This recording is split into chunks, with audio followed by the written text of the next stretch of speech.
So, you might have heard about the massive 4-hour interview with Zomato founder Deepinder Goyal that recently dropped. But the reason it absolutely blew up online? It's probably not what you're thinking. The internet became obsessed with this tiny, mysterious gadget he was wearing on the side of his head. We're going to break down exactly what it is and why it's stirring up so much controversy.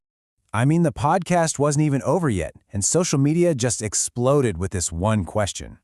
People were taking screenshots, zooming in, and the speculation just went wild. This one little device completely overshadowed the entire 4-hour conversation. And of course, the internet did its thing. The guesses were incredible. Was it just a piece of chewing gum stuck to his head? A tiny wireless charging pad? Maybe some kind of futuristic external hard drive? The memes were instantaneous, and everybody wanted to know what was going on. So, let's unpack this. How did one little gadget on a podcast turn into this viral mystery that sparked a huge debate all across the country? It's honestly kind of wild when you think about it. We're talking 4 hours of conversation about business, about success, and all anyone could talk about was this little thing clipped to his head. It really just goes to show you that sometimes it's the smallest details that spark the biggest conversations. Well, the speculation was fun while it lasted, but the truth behind the device did eventually come out. So let's get into what Temple actually is. So, the device is called Temple. And right off the bat, no, this is not something you can just go buy on Amazon. It's an experimental wearable with a really ambitious goal: to continuously track the blood flow inside your brain in real time. The idea here is that your cerebral blood flow is a super important indicator of brain health, how well you think, and maybe even how you age. Now, this is not some side project from Zomato. It's a full-on research prototype from a startup, which is also named Temple. And it's all part of a privately funded initiative called Continue Research. That little sensor on his head? Turns out, he's been the guinea pig, testing it on himself for nearly a year. And he is not just dabbling in this. We're talking about a serious commitment. Reports suggest Goyal has poured around $25 million into this research. That's a huge investment, which tells you he really believes he might be onto something big here. So why? Why track brain blood flow 24/7? Well, this brings us to the core scientific idea behind this entire project, something called the gravity aging hypothesis. Okay, so stay with me here. The gravity aging hypothesis basically breaks down like this. Gravity is always pulling down on us, every second of every day. That means your heart has to constantly fight against it its entire life just to pump blood all the way up to your brain. The theory is that this decades-long struggle puts chronic stress on our brain's blood supply, and that this stress could be a major overlooked factor that actually makes us age faster. Now, Goyal himself has been very careful about how he frames this. He's not claiming he invented this idea out of thin air. In his own words, he said, "None of this is our work, it is mainstream literature." He's basically positioning the Temple device as a new tool to test an old idea, not as some brand new discovery.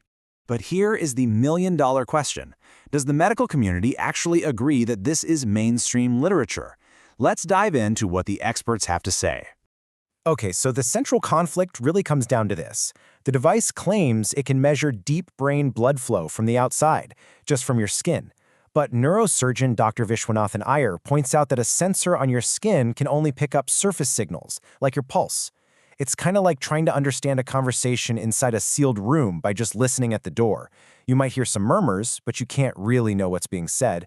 It's just not the same as a proper hospital MRI. And the skepticism isn't just about the hardware.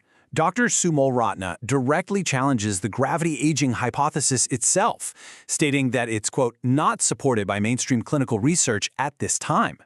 This really cuts to the very core of the project's scientific claims. Neurologist Dr. Madhukar Bhardwaj offers a really powerful and pretty simple counterargument. He points out that astronauts who live in microgravity, they don't stop aging. I mean, if gravity were a primary driver of aging, you'd expect to see a huge difference for them up in space, but we just don't. But maybe the most blunt assessment of all comes from Dr. Dada of Ames Delhi. He says the device has, and I'm quoting him here, zero scientific standing, and calls it a fancy toy for billionaires. His advice to everyone else, don't waste your money. So, with all this conflicting information flying around, where do we land? Let's try to separate the ambition from the actual reality. So here's the breakdown. On one side, you have the promise, right? continuous real-time monitoring, a new tool to test a fascinating hypothesis, a potential future wellness device. But on the other side, you have the proof, or, well, the lack of it. It has no clinical validation. The core hypothesis is unproven and disputed, and there's just this chorus of skepticism from medical experts.